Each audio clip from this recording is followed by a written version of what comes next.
नमस्कार। दिन भर की बड़ी खबरों में आपका स्वागत है। मैं हूं शिवानी। आज की खबरों में बात होगी चार्टर्ड प्लेन और 15-15 करोड़, उद्धव की पार्टी टूटी, शाह के खरीद फरोख्त पर भड़की कांग्रेस, गाली फक्कड़ देने लगे राउत की, और बैन के खिलाफ हाईकोर्ट पहुंचे टेलीग्राम सीईओ, साथ है राहुल मोदी सरकार को लगाई लताड़ की। वहीं कॉकरोच के बाद अब सीजेआई कांत ने किन्हें कहा परजीवी, माहौल गर्म की। और क्या उद्धव सेना के बाद सपा में टूट, राम गोपाल ने शाह को लिखा लेटर की। साथ ही खबर के अंत में बात होगी 14 सितंबर को भाजपा को लगेगा बड़ा झटका की। इसी के साथ आज दिन भर की सही बड़ी और प्रमुख खबरों को जानेंगे विस्तार से। उससे पहले एक नजर सुर्खियों पर। जो अफसर खुद जांच के घेरे में, वो क्या जांच करेंगे? राम मंदिर एसआईटी पर सपा के सवाल, सुप्रीम कोर्ट से भी की अपील।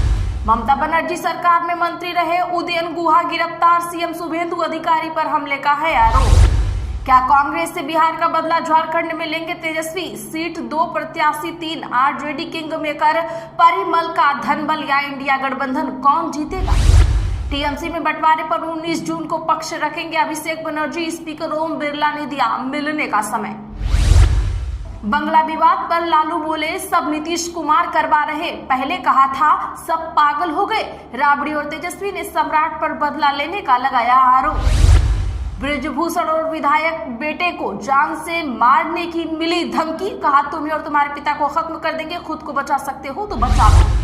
कर्नाटका में अब क्या होने जा रहा? रिजॉर्ट में शिफ्ट हुए कांग्रेस और जेडीएस के विधायक।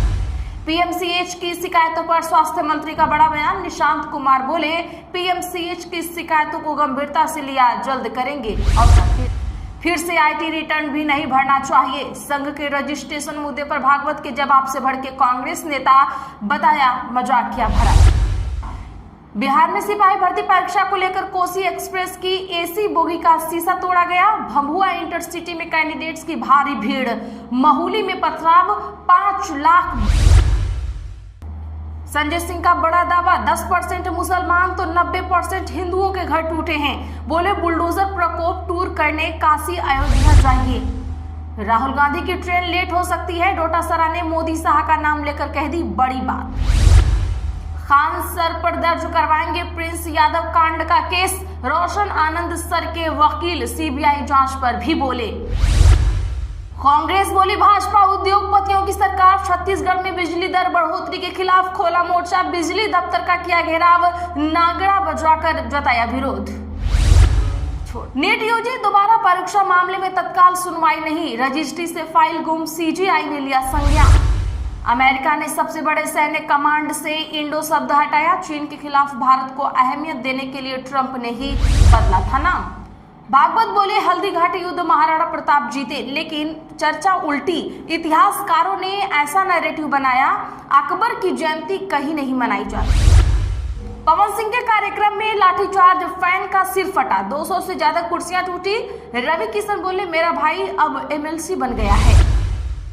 G7 में ट्रंप बोले I am the boss, meeting में देर से पहुंचने पर किया मजाक, मोदी से की मुलाकात। चले जानते हैं अब बड़ी और प्रमुख खबरों को विस्तार से। उससे पहले वीडियो को लाइक करें, साथ ही खबरों को आखिर तक जरूर देखें। टेलीग्राम बैन के खिलाफ हाईकोर्ट पहुंचे सीईओ, राहुल गांधी बोले क्या अगला नंबर व्हाट्सएप का?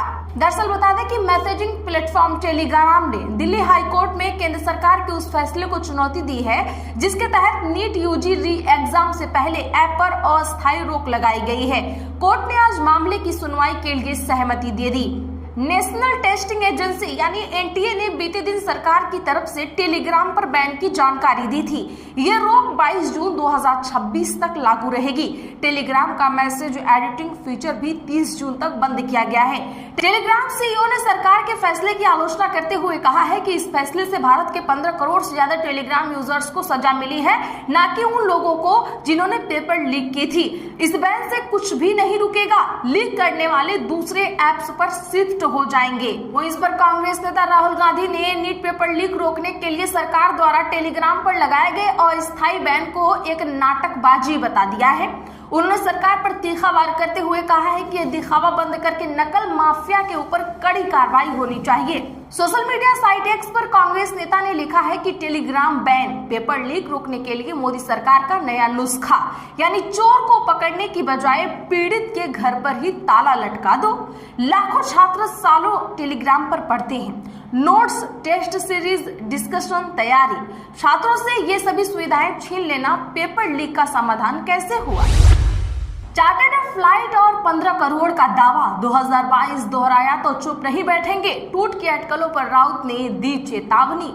दरअसल बता दें कि महाराष्ट्र की राजनीति में एक बार फिर हलचल तेज हो गई है। शिवसेना यूवीटी में संभावित टूट की अटकलों के बीच पार्टी के वरिष्ठ नेता और राज्यसभा सांसद संजय राउत ने बड़ा आरोप लगाया है। उन्होंने दावा किया कि पार्टी के सांसदों को 15-15 करोड़ रुपए देकर खरीदने की कोशिश की जा रही है। संजय राउत ने कहा कि उनके पास ऐसी जानकारी है कि कुछ सांसदों को करोड़ों रुपए दिए, जिसके बाद वे नांदेड़, पुणे समेत 3 अलग अलग स्थानों से चार्टर्ड विमानों के जरिए रवाना हुए। प्रेस कॉन्फ्रेंस में राउत ने कहा, मेरे पास जानकारी है कि सांसदों को 15-15 करोड़ रुपए दिए गए हैं। इसके बाद वे नांदेड़ और पुणे सहित 3 जगहों से चार्टर्ड फ्लाइट में सवार हुए। हमने कल होने वाली संसदीय दल की बैठक के लिए व्हिप जारी कर दिया है। उन्होंने बताया कि पार्टी सांसद अरविंद सावंत ने इस मामले को लेकर लोकसभा अध्यक्ष ओम बिरला को पत्र भी लिखा है। शिवसेना के कुल 9 लोकसभा सांसदों में से केवल 3 सांसद अनिल देसाई, राजा भाऊ वाजे और अरविंद सावंत ही संजय राउत की प्रेस कॉन्फ्रेंस में मौजूद रहे। बाकी सांसदों की अनुपस्थिति ने पार्टी में संभावित बगावत और टूट की चर्चाओं को और भी हवा दे दी है। राजभर बोले, महाराष्ट्र के बाद अब यूपी में सपा टूटेगी। अखिलेश यादव ने कहा, जो डरेगा वो छोड़ देगा। बता दें कि महाराष्ट्र में उद्धव ठाकरे की शिवसेना की तरह ही सपा में भी टूट होने वाली है। ये बड़ा दावा उत्तर प्रदेश के कैबिनेट मंत्री ओम प्रकाश राजभर ने आज किया है। उन्होंने ANI से बातचीत में कहा, महाराष्ट्र की तरफ ध्यान मत रखिए, अब यूपी का नंबर है। राजभर ने कहा, सपा नेता रामगोपाल यादव ने गृह मंत्री अमित शाह को चिट्ठी लिख के दे दी है। धीरे से उनसे कह दिया है कि इतने लोगों के नाम हैं, इन्हें बुलाकर अपने पास ले लीजिए, हमारी जान बचाए रखिए। अगर ऐसा नहीं है तो राम गोपाल जी खुलासा करें कि उस चिट्ठी में क्या लिखा है, उन्हें क्या तकलीफ है। राजभर के बयान पर सपा अध्यक्ष अखिलेश यादव ने प्रेस कॉन्फ्रेंस में चुटकी ली। कहा, दाना और गाना कब तक चलेगा अफसाना। अखिलेश यादव ने कहा, भाजपा इसी तरीके से काम करती है, कई दलों को तोड़ चुकी है। उत्तर प्रदेश में भी सपा के कई विधायक और MLC राज्यसभा चुनाव में उन्होंने तोड़े थे। जो डर जाएगा अपना दल छोड़कर चला जाएगा। अगर भाजपा से मुकाबला करना है तो बहादुर लोगों की टीम होनी चाहिए। मुकाबला करने के लिए सपा तैयार है। यूपी में तो भाजपा के ही विधायक तैयार हैं पाला बदलने के लिए। सांसदों की खरीद फरोख्त पर कांग्रेस का गृह मंत्री पर वार, कहा, भारतीय लोकतंत्र को कर रहे बर्बाद। कांग्रेस ने आज गृह मंत्री अमित शाह पर विपक्ष पर वार करने और भारतीय लोकतंत्र को नष्ट करने का आरोप लगाया, क्योंकि इस साल 17 अप्रैल को लोकसभा में संविधान संशोधन विधेयक पारित कराने में विफल रहने पर उन्हें मिली अपमानित हार का बदला लिया जा सके। कांग्रेस नेता जयराम रमेश ने कहा कि केंद्रीय गृह मंत्री लोकसभा में परिसीमन विधेयकों को पारित करने में विफल रहने के बाद मिली अपने अपमानजनक हार की भरपाई के लिए विपक्ष पर अपना हमला जारी रखे हुए हैं और भारतीय लोकतंत्र को नष्ट कर रहे हैं। रमेश ने एक्स पर आरोप लगाते हुए कहा है कि उनके प्रलोभन उन लोगों को आकर्षित कर रहे हैं जो महज 2 साल पहले भाजपा विरोधी मजबूत एजेंडे पर चुने गए थे। अब वे भाजपा में शामिल हो रहे हैं। उन्हें कथित तौर पर दिया जा रहा प्रोत्साहन चौंका देने वाला है।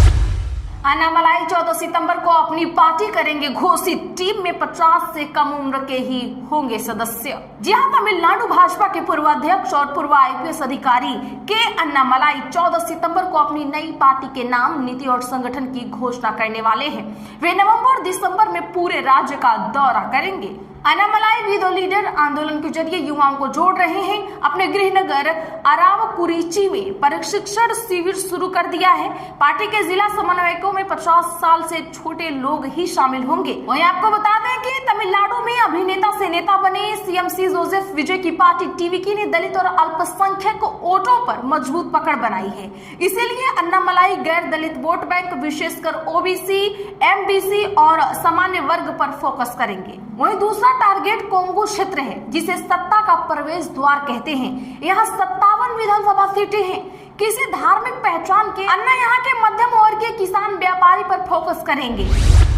जो अफसर खुद जांच के घेरे में हो वो क्या जांच करेंगे? राम मंदिर एसआईटी पर सपा के सवाल, सुप्रीम कोर्ट में की अपील। बता दें कि समाजवादी पार्टी ने अयोध्या राम मंदिर में चढ़ावा चोरी के आरोपों को लेकर योगी आदित्यनाथ सरकार द्वारा गठित विशेष जांच दल यानी एसआईटी की जांच को खारिज कर दिया है। राम मंदिर से दान चोरी के मामले को उठाकर सुर्खियों में लाने वाले सपा नेता और पूर्व मंत्री तेज नारायण पांडे उर्फ पवन पांडे ने कहा है कि बिना प्राथमिकी के एसआईटी जांच का कोई औचित्य ही नहीं है। पवन पांडे ने एसआईटी में शामिल अधिकारियों पर सवाल उठाते हुए कहा है कि जो अफसर खुद सरकार के जांच के घेरे में है वो क्या राम मंदिर में चढ़ावे की डकैती को अच्छी तरह से जांच करेंगे? सपा नेता ने दान चोरी मामले में एफआईआर दर्ज करने की भी मांग की है और कहा है कि राम मंदिर ट्रस्ट बनवाने वाले सुप्रीम कोर्ट को इसकी जांच करनी चाहिए। तुम लोग परजीवी हो, कॉकरोच वाले बयान के बाद अब सीजेआई सूर्यकांत ने किसे कहा परजीवी?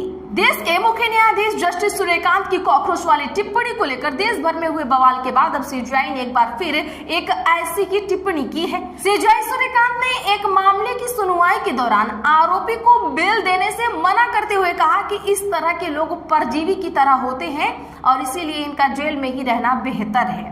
दरअसल सुप्रीम कोर्ट ने साइबर फ्रॉड के एक मामले पर सुनवाई की। इस दौरान सीजेआई की अध्यक्षता वाली पीठ ने अपराधी को जमानत देने से मना कर दिया। याचिका को खारिज करते हुए बेंच ने बेहद सख्त टिप्पणियां की। सुप्रीम कोर्ट ने कहा कि साइबर अपराधी परजीवी हैं, जो लोग करोड़ों रुपए की ठगी करते हैं और उन्हें पकड़ना भी आसान नहीं होता। पीठ ने आगे कहा कि ऐसे अपराधियों को सलाखों के पीछे रखना ही समाज के हित में है। आज के लिए बस इतना ही। ऐसी ही खबरों के लिए चैनल सब्सक्राइब कर लें और बगल में घंटी के निशान को जरूर दबा लें। वीडियो को लाइक और शेयर करना ना भूलें।